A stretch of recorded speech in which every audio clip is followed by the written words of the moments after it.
नमस्कार दोस्तों, मैं जितेंद्र वॉक्सोरा स्टूडियो से। आज के एपिसोड में हमारे साथ जुड़े हैं राजेश पाराशर जी, जो कि मेडिटेशन एंड वेलनेस एक्सपर्ट हैं, जो हमें बताएंगे कि सिंपल फूड चेंजेस से हम लाइफस्टाइल डिजीज़ से कैसे बच सकते हैं। नमस्कार राजेश जी। नमस्कार राजेश जी, हम देख रहे हैं कि हमारे पूर्व आज से 100 साल पहले ना तो इतना बड़ा कोई इंफ्रास्ट्रक्चर था, ना हॉस्पिटल्स थे, ना इतने डॉक्टर्स या क्लिनिक्स वगैरह थे, और लोग एक स्वस्थ जीवन जीते थे और कम बीमार पड़ते थे।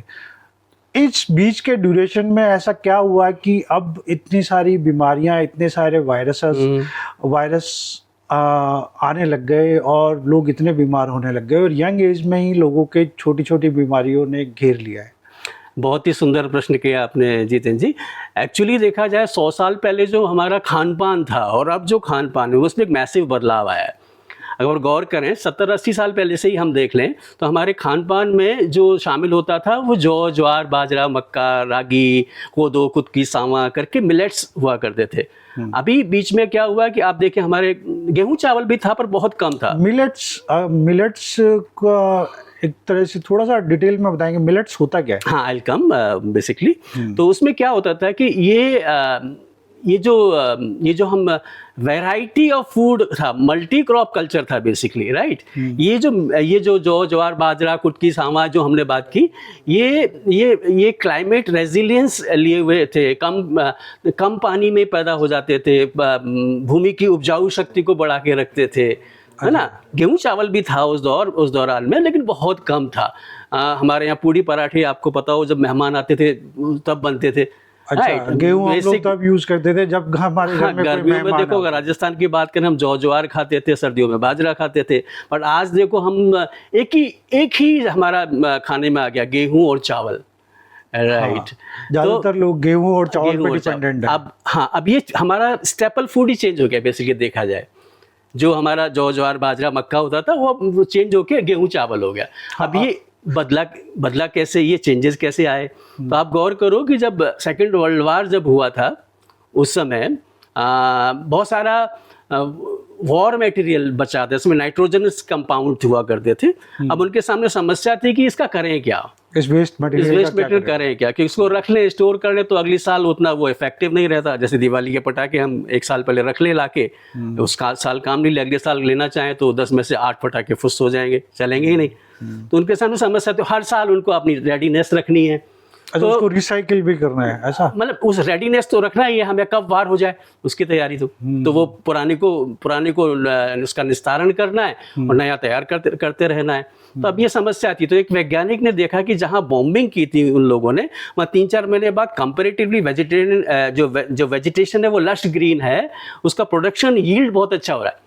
अच्छा। तो they come up with this idea कि भाई अगर इसको हम खेती में यूज करें, और उस समय बहुत सारे देश नए नए आज़ाद हुए थे, बड़ी समस्या थी, पॉपुलेशन बहुत ज़्यादा ब्लास्ट हो रखा था। 2 समय कैसे फीड करें अपने पॉपुलेशन को, सरकारों के सामने समस्या थी। तो they came up with this idea कि आप जो इस 1 एकड़ में जितना फसल उगा रहे हो, आप इसको यूज़ करो तो 2 गुना 3 गुना फसल उग जाएगी। एक तरह से वो सॉल्यूशन हमको मिला गवर्नमेंट को। बॉम्बिंग के बाद में आप कहना चाह रहे हैं कि जो लैंड थी उसकी हार्वेस्टिंग बढ़ गई। यस, वो नाइट्रोजनस कंपाउंड की वजह से उसका।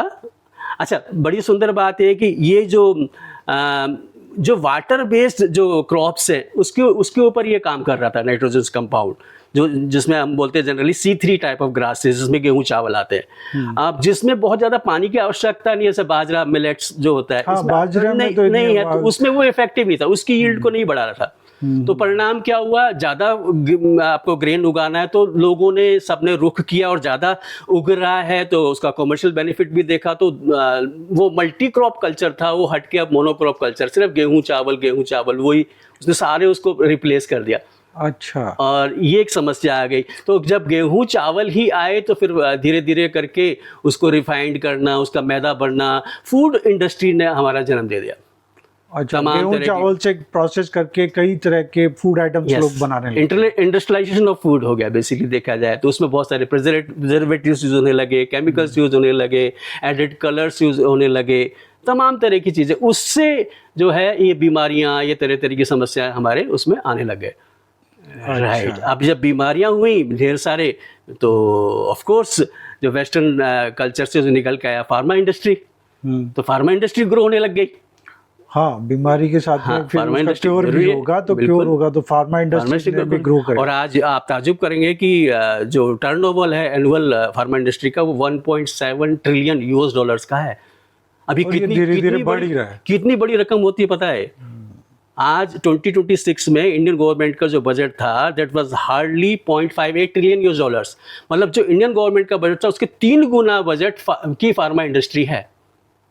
Will be surprise, 100 billion US dollars हम सिर्फ डायबिटीज जैसी डिजीज को मैनेज करने के लिए, क्योर नहीं, मैनेज करने के लिए हम स्पेंड कर रहे हैं। 2200 करोड़ रुपए की रोज मेडिसिन हम खा रहे हैं डायबिटीज को कंट्रोल, और डायबिटीज फिर भी बढ़ती जा रही है। तो कहने का मतलब ये है कि जिस तरह से ये डिजीजेज बढ़ रही हैं, हाँ। और जिस तरह से आप बता रहे हैं कि युद्ध से पहले हम मल्टीपल क्रॉप्स उगाते थे और मल्टीपल क्रॉप्स ही खाते थे, तब हमारी बीमारियां कम रहती थी। और जब से हम गेहूं चावल पे डिपेंडेंट हुए हैं, तो बीमारियां बढ़ने लग गई हैं। तो अभी फिर सॉल्यूशन तो इसका यही है कि हम वापसी वहीं पर जाएं, दोबारा से वो मल्टी क्रॉप कल्चर आए, और वो फूड इंडस्ट्री पे हमारी डिपेंडेंसी खत्म हो, राइट। तो फिर धीरे धीरे हम अपने स्वास्थ्य को रिगेन कर लेंगे निश्चित रूप से। जैसे कि आपने बात की मॉडर्न लाइफस्टाइल डिजीज की, और कैसे इसमें मिलेट्स हमें हेल्प कर सकता है इन डिजीज को क्योर करने में, और मिलेट्स बेसिकली होता क्या है? मिलेट्स का मतलब हो गया वो जो ग्रेन मिलीमीटर जैसा है, छोटा है, उसको हमने मिलेट्स बोल दिया। तो मिलेट्स में बेसिकली 5 तरह के जो दाने हैं, जो अनाज है, उसको हमने मिलेट्स बोला है। जिसमें कोदो, कुटकी, सावा, कंगनी, हरी कंगनी, ये तो बड़े टिपिकल से वर्ड लग रहे हैं। कोदो। हाँ, ये हमारे पूर्वज खाते थे। सामा जिसको हम बोलते हैं, हमारे व्रत में जनरली जो व्रत में जो चावल खाते हैं, वो फलाहार करते हैं उसमें। सामक का जो होता है वो चावल होता है। ये 5 तरह के हैं, मिलीमीटर साइज के शेप होते हैं। अच्छा। इनको हमने पॉजिटिव मिलेट्स बोला है, राइट। और एक मेजर मिलेट्स होते हैं, इसमें बाजरा, जौ, ज्वार, रागी, ये सब ये तो सुने हुए नाम, ये सुने हुए नाम है। ये इनको हमने न्यूट्रल मिलेट्स बोला है।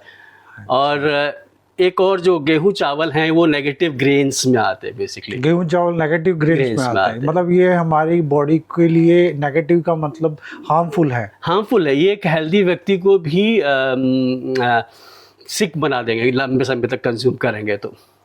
अच्छा, राइट। ये एक्चुअली हाँ बिल्कुल, गेहूं चावल स्टेपल फूड कहलाने लायक ही नहीं है। जैसे 70-80 साल पहले गेहूं चावल था, 8-10% टोटल उसका योगदान था। 80-90% ये मिलेट्स, जो ज्वार, बाजरा, कुटकी, कोदो, कुटकी, सामा हुआ करते थे। कितना परसेंट बताया आपने गेहूं चावल का? 8-10%। 8-10%। मतलब जब हमारे घर में कोई गेस्ट आ रहा है, तब हम उसे कंज्यूम कर रहे हैं। एब्सोल्युटली। तो वो त्योहारों पे हम लोग गेहूं की चपाती या पूड़ी वगैरह, पराठे वगैरह बनते थे, कोई मेहमान आते थे। तो आजकल बिल्कुल अपोजिट हो गया। अभी राजस्थान में देख लो, हम क्या खाते थे मैक्सिमम टाइम, गर्मियों में जौ ज्वार खा रहे होते थे, सर्दियों में बाजरा खा रहे होते थे, कोई मेहमान आया तो गेहूं चावल बनते थे। अब बिल्कुल अपोजिट हो गया। तो एक्चुअली क्या होता है, इन ग्रेन्स में एक फाइबर कंटेंट हमें चाहिए होता है, जो ब्लड में ग्लूकोज के लेवल को रेगुलेट करता है, कंट्रोल करने में मदद करता है ना, होमियोस्टेसिस उसको जो बोलते हैं, बैलेंस करता है। हाँ हाँ हाँ। अब एक्चुअली क्या है, गेहूं चावल से बना हुआ भोजन जो भी हम खाते हैं, उसको डाइजेस्ट होके ब्लड में ग्लूकोज में जाने में हार्डली 30 मिनट में सारा का सारा ग्लूकोज ब्लड में चला जाता है। तो फ्लडिंग ऑफ ग्लूकोज है, ग्लूकोज स्पाइक होता है basically. You know, actually at any one time हम सिर्फ 5 ग्राम ग्लूकोज ही हमारे ब्लड में सस्टेन कर सकते हैं। उससे ऊपर अगर हो गया तो होम्योस्टेसिस के थ्रू उसको मैनेज करना बहुत जरूरी हो जाता है। तो ग्लूकोज स्पाइक हुआ तो उसको सेल्स में भेजने के लिए इंसुलिन जो चाहिए हमें, जो पेनक्रियास बनाता है, वो हमें चाहिए होता है फिर उसमें ज़्यादा। तो ये एक तरह से डायबिटीज़ को फिर ये जन्म दे रहा है। आपका बहुत ज़्यादा ग्लूकोज लंबे समय तक ब्लड में रह जाए तो वो डायबिटीज़ को जन्म दे देता है। तो इसके बारे में और बात करेंगे। ये जबकि दूसरा जो हम न्यूट्रल मिलेट्स की बात कर रहे हैं, जो ज्वार, बाजरा, मक्का, रागी, इसमें क्या होता है कि फाइबर कंटेंट है वो 2 to 3% 4% तक रहता है, तो उसको ग्लूकोज को रिलीज होने में 2-2.5 घंटे लग जाते हैं, तो एकदम स्पाइक नहीं होता। तो इसको हमने न्यूट्रल इसलिए बोला कि ये न्यूट्रल मतलब गाड़ी न्यूट्रल में खड़ी हुई है। एक हेल्दी व्यक्ति को हेल्दी रख सकता है, पर एक सिक व्यक्ति को हेल्दी नहीं बना सकता। कॉन्ट्रेरी जो पॉजिटिव मिलेट्स की हम बात करें, जिसमें एक सामा जो व्रत में चावल खाते हैं वो, उसके अलावा 4 न्यूट्रल मिलेट्स इस तरह से हो गया कि आप उसको कंज्यूम कर रहे हो डेली रूटीन में, तो आप बीमार नहीं पड़ेंगे, आप हेल्दी रह पाएंगे। पर ये पॉजिटिव मिलेट जिसमें फाइबर कंटेंट बहुत ज़्यादा होता है, जैसे 8 से 12.5% तक फाइबर कंटेंट होता है, तो रिलीज ऑफ ग्लूकोज ब्लड में बहुत स्लो होता है, 5-6-7 घंटे लग जाते। तो कभी भी किसी भी समय पर 5 ग्राम से ऊपर ब्लड में ग्लूकोज रहता ही नहीं है, राइट। अब ये एंड प्रोडक्ट किसी भी खाने का ग्लूकोज ही है। हमको जो शरीर यूज़ कर सकता है वो ईंधन, जैसे गाड़ी में पेट्रोल है, शरीर को जो ईंधन यूज़ करना है वो ग्लूकोज है ना। ग्लूकोज जो हमें प्लांट्स के थ्रू मिल रहा है, डाइजेस्ट करके हम उसे ग्लूकोज में कन्वर्ट कर रहे हैं। अब ये ग्लूकोज अगर ज़्यादा बढ़ गया तो शरीर का अपना एक मैनेजमेंट सिस्टम है, तो क्या करेगा, उस ग्लूकोज को अपना लीवर में भेजेगा, तो ग्लाइकोजन के रूप में वो स्टोर रहेगा।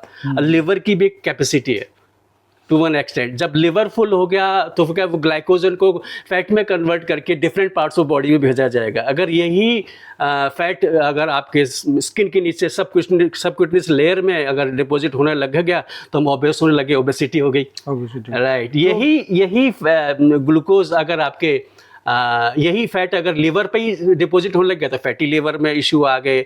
यही फैट अगर ब्लड में रहा और उसने उसकी वेसल्स में जमने लग गया, आर्टरीज में जमने लग गया, तो आपका वो कोलेस्ट्रॉल वगैरह वो सब तमाम तरह के ब्लड प्रेशर बनने लग गए, राइट।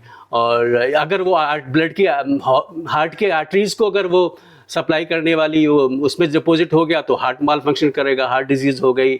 ब्रेन को सप्लाई करने वाली नसों में आर्टरीज में आने लग गया तो ब्रेन हेमरेज होने की संभावना हो गई। मतलब चीज़ एक ही है, ग्लूकोज का इम्बैलेंस हुआ, उसी से ओबेस हो गए, उसी से फैटी लिवर हो गया, उसी से हमारा हार्ट माल फंक्शन कर रहा है या हम ब्रेन रिलेटेड इश्यूज में आ रहे हैं। तो ये जितनी भी बीमारियां चाहे डायबिटीज हो, ब्लड प्रेशर हो, हाइपरटेंशन हो, ओबेसिटी हो, तो ये सारा ग्लूकोज इम्बैलेंस की वजह से हो रहा है। एब्सोल्युटली। तो अगर हम पॉजिटिव मिलेट्स को कंज्यूम करते हैं लंबे टाइम तक और कोई व्यक्ति डायबिटीज की समस्या से जूझ रहा है काफी लंबे टाइम से, तो वो क्या कुछ दिनों में रिकवर हो या रिवर्स हो जाएगा? बिल्कुल। पॉजिटिव मिलेट्स अगर वो 3 से 6 महीने में अगर वो अपने स्टेपल फूड को चेंज कर ले और पॉजिटिव मिलेट्स की तरफ चला जाए तो उसका 3 से 6 महीने में वो ओबेसिटी और काफ़ी high blood pressure, diabetes reverse होने लग जाएंगे। तो ये बहुत अच्छा उपाय आपने बताया। लोग डायबिटीज, क्योंकि डायबिटीज ऐसी बीमारी है जिसका पूरी तरह से कोई भी क्योर नहीं है, और जो डायबिटीज पेशेंट है वो मंथली अपनी दवाइयों पे ही डिपेंडेंट है। सुबह उसको दवाई लेनी है, शाम को दवाई लेनी है। अगर उस दवाई के साथ साथ वो पॉजिटिव मिलेट्स पे भी डिपेंडेंट हो जाए तो वो कुछ महीनों में शायद ठीक हो सकता उसकी दवाई पर डिपेंडेंसी धीरे धीरे खत्म होती जाएगी और वो दैट कैन बी रिवर्सिबल पूरे का पूरा अच्छे से। ये एक नेचुरल प्रोसेस के थ्रू हो जाएगा। ब्लड में जब ग्लूकोज एट ए टाइम उतना रहेगा नहीं तो आप समस्या से बच जाओगे। इसीलिए पुराने टाइम में जब फार्मा कंपनीज नहीं थी और हम इतनी सारी दवाइयां नहीं खाते थे, जरूरत ही नहीं थी, तो ये पॉजिटिव मिलेट्स के थ्रू, न्यूट्रल मिलेट्स के थ्रू हम लोग इन बीमारियों से बचे रहते थे। इसीलिए कहते हैं कि आहार आपका अच्छा है ना तो then you don't need any medicine. और आपका आहार अच्छा नहीं है ना, आप कितनी भी मेडिसिन खा लीजिए, दिस विल नॉट वर्क। सो ज़्यादा ज़रूरी कि हम अपने स्टेपल फूड को देखें जो हम ज़्यादा मात्रा में खा रहे हैं। गेहूँ चावल में ना तो इतना ज़्यादा प्रोटीन का उसमें वो रहता है, ना उसमें फाइबर है। मिलेट्स में कॉन्ट्ररी फाइबर भी ज़्यादा है, प्रोटीन भी सफिशिएंट है, आपको बाहर से लेने की ज़रूरत नहीं है। लेग्यूम आप खा सकते हैं साथ में, अलग बात है यार। तो दोस्तों, जैसे राजेश जी ने बताया कि पॉजिटिव मिलेट्स के थ्रू हम डायबिटीज़ जैसी बीमारी से भी रिवर्स कर सकते हैं और उससे मुक्ति पा सकते हैं। तो ज़रूर हमें ये पॉजिटिव मिलेट्स वाली आदत अपनानी चाहिए, क्योंकि हमने देखा है कि डायबिटीज़ के पेशेंट्स महीने भर वो दवाइयाँ खाते रहते हैं, सुबह शाम दवाई खाते रहते हैं, जो कि हमारी किडनीज में भी असर करती हैं। तो अगर नेचुरल वे में हमें इसका समाधान निकालना है डायबिटीज़ का, तो हम पॉजिटिव मिलेट्स पे शिफ्ट होके और अपनी दवाइयों की डिपेंडेंसी को कम कर सकते हैं। तो राजेश जी, मिलेट्स को भी यूज करने का कोई तरीका होता है या फिर सिंपल वे में जिस तरह से हम अपना गेहूं चावल की रोटी बनाते हैं उसी तरह से ले सकते हैं? हाँ, नहीं, मिलेट्स का ना गेहूं चावल की तरह भी रोटी बना के भी ले सकते हैं, पर मिलेट्स आपके स्वास्थ्य के लिए ज़्यादा यूज़फुल हो ना, उसके लिए मिलेट्स को फर्मेंट करके, जो हम उसको फर्मेंटेड पॉरेज बोलते हैं, अम्बली जनरली बोलते हैं, वो अगर यूज़ में लिया जाए तो ज़्यादा हमारे हेल्थ बेनिफिट्स मिलते हैं। ये कैसे हो पाएगा फर्मेंट? एक्चुअली देखा जाए ना, हम आपको थोड़ा डिटेल में इसको लेके चलते हैं, तो हम अपने वजह से नहीं है, ये एक सिम्बायोसिस है। जितने हमारे अंदर सेल्स नहीं है, 37 ट्रिलियन सेल्स, उससे कहीं ज़्यादा हमारे अंदर बैक्टीरियाज रह रहे हैं, राइट? गट बैक्टीरिया, स्किन पे हमारे बैक्टीरिया रह रहे हैं। तो अगर उनका हम वजन करें तो 2.5 से 3 किलोग्राम बैक्टीरियाज हमारे गट में रहते हैं। ये इतने होते हैं कि यहाँ से चंद्रमा तक लाइन लगा दिया जाए तो भी वो मतलब चंद्रमा तक पहुँच सकते हैं। अच्छा। और गड़बड़ बात है कि आज के खान पान से ये बैक्टीरियाज की संख्या कम होती जा रही है, इवन 300 ग्राम तक भी नहीं, जो 2.5-3 किलो होने चाहिए। अच्छा। ये, हाँ, ये एक सिम्बायोसिस है बेसिकली। जब गट में बैक्टीरिया रहते हैं तो ये हमारे फर्स्ट लेयर ऑफ डिफेंस है।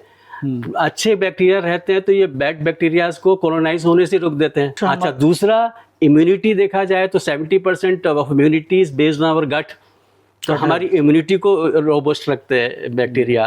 ये खाने को पचाने में, खाने को एब्जॉर्ब करने में मदद करते हैं।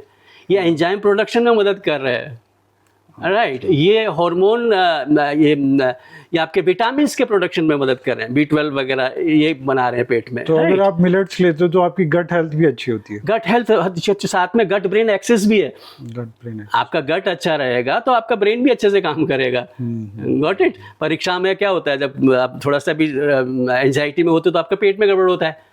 अब आप गड़बड़ खाना खा लो तो आपका मन काम नहीं करता, मेंटल क्लैरिटी नहीं होती, मेंटल बैलेंस नहीं होता। तो दोनों चीज़ें जरूरी है। तो हमको बहुत ज़रूरी है कि जो गट में माइक्रोबायम हमारे है, माइक्रोब्स हैं, उसको हम लोग प्रोटेक्ट करें। और जो हम मिलेट्स की बात करते हैं उससे वैरायटी ऑफ एरोबिक बैक्टीरियाज उसके अंदर आते हैं। तो हम अम्बली की जो बात करते हैं कि अम्बली लिया जाए तो वो प्रोबायोटिक ड्रिंक हम लोग बेसिकली ले रहे हैं। अम्बली को आप थोड़ा डिस्क्राइब करेंगे? हाँ, आई डिस्क्राइब।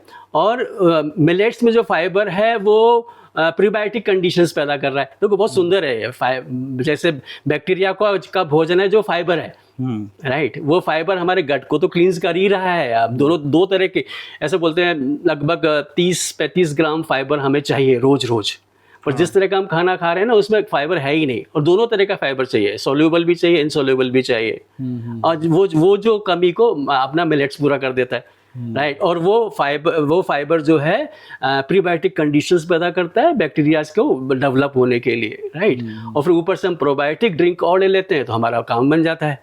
और ये इतने रेगुलेटरी फाइबर है, जो बैक्टीरिया जिसमें आते हैं वो रेगुलेशन करते हैं सारा, कहाँ जरूरत है हील की, कौन सा हार्मोन ज़्यादा बनना है, कौन से एंजाइम की जरूरत हमें ज़्यादा ज़रूरत है, वो सारा का सारा एक कनेक्शन है बेसिकली। तो that's why I used to call them 24/7 doctors हैं हमारे अंदर। तो और मिलेट्स डॉक्टर्स को एक्टिवेट रखते हैं। यस, मिलेट्स एक्चुअली बेस बन जाता है उन डॉक्टर्स को रहने के लिए। और उसका जो हम जो फर्मेंटेड वो ले रहे हैं तो वो प्रोबायोटिक, वो बैक्टीरिया ज़्यादा आ जाते हैं अंदर। और ये अम्बली जो है बड़ा सिंपल है। हम किसी भी ग्रेन को, मतलब इन 5 मिलेट्स की जो बात कर रहे थे वो हमने लिया, उसको थोड़ा सा सोक कर लिया सुबह, 6-8 घंटे सोक करना जरूरी, कि फाइबर कंटेंट ज़्यादा, से छोले राजमा बनाते हैं घर में तो सोक करना पड़ता है, थोड़ा सा उसमें फाइबर ज़्यादा है। तो 6-8 घंटे सोक किया, शाम को एक मिट्टी के बर्तन में डाल के कुक कर लिया उसे। उबलने के बाद 15 से 20 मिनट में कुक हो जाता है उसे, बिना नमक डाले कुक करिए उसे। फिर एक ठंडा होने के बाद सूती कपड़ा बांध दीजिए, let it rest for all the night, उसको रहने दीजिए। अपना आप ही वातावरण से प्रोबायोटिक बैक्टीरियाज उसमें आएंगे, वैरायटी ऑफ बैक्टीरियाज आएंगे। और सुबह आप उसमें निथार के जो आपका लिक्विड पार्ट है वो आपने ले लिया, और वो आपके लिए प्रोबायोटिक ड्रिंक हो गया। अब आधा घंटे तक आपको कुछ खाना पाना नहीं है। उसके बाद जो सॉलिड आपके अंदर बचा उसके अंदर आप छाछ मिला के, थोड़ा नमक मिला के, उसमें धनिया पत्ता, जीरा वगैरह मिला के, या उसमें आप दाल, अचार वगैरह कुछ भी डालिए उसमें, उसको आप खा लीजिए। उसको अपने हिसाब से टेस्टी बना के और उसको खा उसको कंज्यूम कर, पर आधा घंटे बाद। आधा घंटे? हाँ, जो आपने लिक्विड लिया अम्बली उसके आधा घंटे बाद। अच्छा। हाँ, ये भी बड़ा साइंस है, क्यों लेना चाहिए। देखो जैसे हमने अम्बली पिया लिक्विड, जब भी हम सॉलिड खाना खाते हैं तो लॉक लग जाता है हमारे स्टमक में नीचे और ऊपर, फिर हाइड्रोक्लोरिक एसिड का एक्शन होता है। और अगर हमने पहले कुछ खा लिया उसके बाद हम अम्बली ले रहे हैं तो क्या होगा कि वो जो बैक्टीरिया है उस हाइड्रोक्लोरिक एसिड के रिएक्शन से खत्म हो जाएंगे, यूजफुल नहीं रहेगा। पर हमने कुछ नहीं खाया तो वो सीधा इंटेस्टाइन में जाएंगे जहाँ उसकी ज़रूरत है ना, और उसके आधा घंटे बाद आप अपना सॉलिड फूड खा सकते हैं। सॉलिड फूड खा सकते हैं। या तो राजेश जी, ये ओबेसिटी का जो इशू आ रहा है या डिजीज़ हो रही है लोगों को, और बहुत कॉमन ये आजकल डिजीज़ हो गई है ओबेसिटी, तो ये क्या ग्लूकोज इम्बैलेंस की वजह से हो रहा है? हाँ, ग्लूकोज इम्बैलेंस एक कारण है, पर सिर्फ ग्लूकोज इम्बैलेंस नहीं है। बहुत सारे केसेस में ये हार्मोन्स के असंतुलन की वजह से भी हो रहा है। अच्छा, ये तो बहुत छोटी समस्या है जो हार्मोन इम्बैलेंस की वजह से है। एक जो मेजर समस्या है जिस तरफ हमारा ध्यान ही नहीं जा रहा, दैट इज़ अर्ली मेनार्क। अगर आप मैं अगर रिकलेक्ट करूं, जब मैं प्यूबर्टी की एज में था 15-17 साल का, उस समय जो हमारी हम उम्र की लड़कियां थी उनको पीरियड शुरू होते थे एट द एज ऑफ 14, 15, 15.5, 16 साल। और यू विल बी सरप्राइज, आजकल जो पीरियड शुरू होने की जो एज हो गई है वो 10 साल, 10.5 साल, 11 साल। हाँ, डॉक्टर्स, मेरे सर्किल में भी कुछ डॉक्टर्स हैं जो बताते हैं कि इस तरह की कोई समस्या अर्ली एज में लड़कियों के पीरियड से स्टार्ट हो रहा है। और वेस्टर्न कंट्रीज में तो इवन उससे पहले हो रहा है। तो उसके पीछे अगर मेजर रीज़न देखा जाए तो ये हमारे अंदर बहुत ज़्यादा एक्सटर्नल हार्मोन्स इंड्यूस हो रहे हैं, बहुत सारे, जो एक्चुअली जितना हार्मोन्स हमें चाहिए ही नहीं उससे ज़्यादा हमारे अंदर आ रहे हैं। उसके पीछे मेन जो कल्प्रिट है वो हमारा एनिमल प्रोटीन के थ्रू हम ले रहे हैं। जैसे मिल्क हमने लिया, डेयरी प्रोडक्ट्स लिए, या पोल्ट्री या मीट इंडस्ट्री, फ्लैश इंडस्ट्री से जो आ रहा है। इन सारे प्रोडक्ट्स की आप बात कर रहे हैं, इसको तो हमारे आजकल की जो लाइफस्टाइल है उसमें हेल्दी प्रोडक्ट्स मानते हैं। डेयरी प्रोडक्ट्स को तो हम लोग हेल्दी, जैसे दूध हुआ, पनीर हुआ, ये सारे, और भी कुछ चीज़ जैसे प्रोसेस करके बनाया जाता है, तो चीज़ को भी आजकल के बच्चे कहते हैं कि ये तो हेल्दी है। तो ये बेसिकली हेल्दी है या नहीं? बिल्कुल उल्टा है बेसिकली, देखा जाए तो, है ना। गौर करिए आप, ऐसे देखें इसको कि जब पहले जो गाय, जो हमारा फार्मिंग होती थी वो डिफरेंट स्टाइल की होती थी। पहले हमारे जो गायें होती थी वो A2 मिल्क देती थी, मतलब, और उनका प्रोडक्शन जो दिन भर में 3-4-5 किलो दूध देती थी, लीटर दूध देती थी।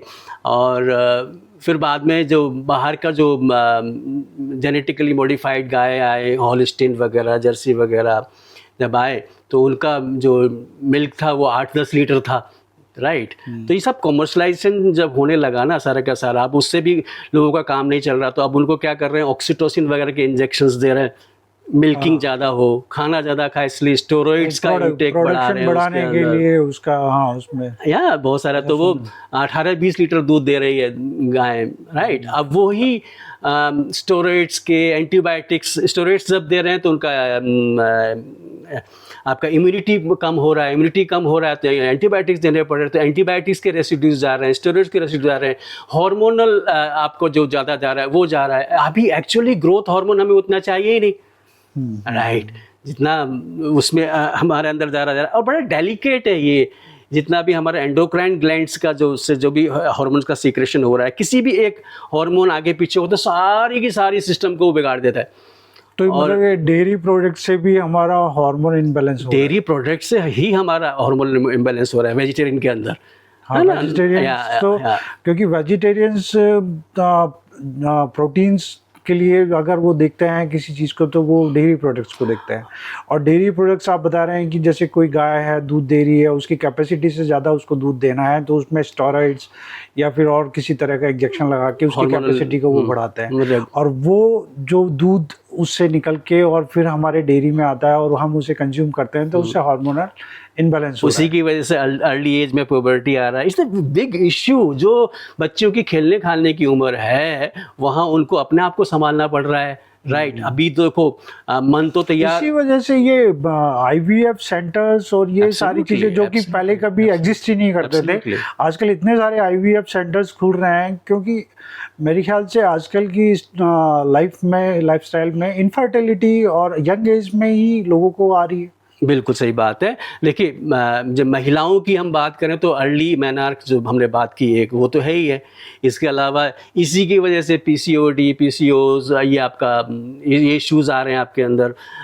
इसी की वजह से आपका एक्स्ट्रा हेयर ग्रोथ जो होता है, एक्ने है, राइट? पीरियड्स का इरेगुलेशन होना हो गया हो ये सारा। और ये तो मिडिल एज में सारे इश्यूज़ आते हैं। और 40-45 ईयर्स की उम्र में आजकल अर्ली मेनोपॉज शुरू होने लग गए। और मेनोपॉज बड़ा ब्लीडिंग बहुत ज़्यादा होता है, मूड स्विंग्स हो रहे हैं महिलाओं के अंदर। और मोस्ट ऑफ द केसेस में जब ब्लीडिंग नहीं रुकता है तो यूट्रस रिमूवल उनके पास में एक सॉल्यूशन बचता है। तो ये एक बहुत बड़ा इशू है लेडीज़ की हेल्थ को लेके। और जेंट्स में जब ये फीमेल हार्मोन्स जब जेंट्स में जाते हैं ज़्यादा तो वहाँ तो वो तबाही मचाते हैं। लो स्पर्म काउंट आज उसी की वजह से हो रहा है। 1.25 मिलियन स्पर्म्स होते थे किसी ज़माने में, आजकल 0.5 2.5 ये भी मिलियन इतना भी नहीं रहा। तो ये उसकी वजह से आज we are not happily able to produce babies. तो आईवीएफ सेंटर्स उसी की वजह से खुल रहे हैं सारा का सारा। तो राजेश जी, जैसे कि आज का जो टॉपिक है अपना मिलेट्स के ऊपर था, अगर इसका अपन कोई कंक्लूजन निकालें कि कोई चीज़ अगर मेरे को स्टार्ट करनी हो अपने हेल्दी लाइफस्टाइल जीने के लिए आगे, तो मुझे क्या और कैसे स्टार्ट करनी चाहिए? तो मैं ये बोलूँगा इट्स वैसे बहुत मुश्किल है कि एकदम हम हमारे स्टेपल फूड को चेंज कर लें, पर हाँ एक ब्रेकफास्ट को इम्प्रूव कर लें। हम फर्मेंटेड अम्बली लें और वो जो छाछ मिला के, राबड़ी मिला के वो लेना शुरू कर दें। और धीरे धीरे प्रोसेस फूड की तरफ से जो इंडस्ट्री से फूड आ रहा है उससे बच जाएं हम। और एनिमल प्रोटीन के इंटेक को हम बंद कर दें। अच्छा, एनिमल प्रोटीन के इंटेक को बंद करने में हम दूध को मना कर रहे हैं, आपको दही के लिए मना नहीं कर रहे। एंड यू कैन टेक दही, छाछ, बिलोने वाला घी आप ले सकते हैं। पनीर पनीर नहीं, paneer is a concentrated hormonal और सारा उसमें एंटीबायोटिक्स और स्टेरॉइड्स के रेसिड्यूज एक्चुअली ज़्यादा बड़ा जहर हो जाता है पनीर और आपका चीज़ वगैरह। तो आप छाछ ले सकते हैं, वो ले सकते हैं। तो इस तरह से शुरू करें थोड़ा लाइफ स्टाइल में अपना थोड़ा। और ग्लूकोज को इम्बैलेंस को ठीक करने के लिए थोड़ा सा जो आपने सेडेंटरी लाइफ स्टाइल अपना रखा है उसकी तरफ से हटिए, थोड़ा सा वर्कआउट करिए, आधा घंटे पौना घंटे वॉक करिए सुबह जाके, राइट? तो बात बन जाती है। थोड़ा सन रेज में रहिए। D3 की जनरली डेफिशिएंसी रहती है, वो आप सुबह सुबह की सनलाइट में रहते हैं तो ठीक हो जाता है। और फर्मेंटेड फूड आप ले रहे तो फॉरगेट अबाउट B12 का डेफिशिएंसी, वो तो आपको कभी होगा ही नहीं। और राजेश जी, ये बड़ी एक समस्या है कि वेजिटेरियन लोगों को B12 लेने में बड़ी दिक्कत होती है।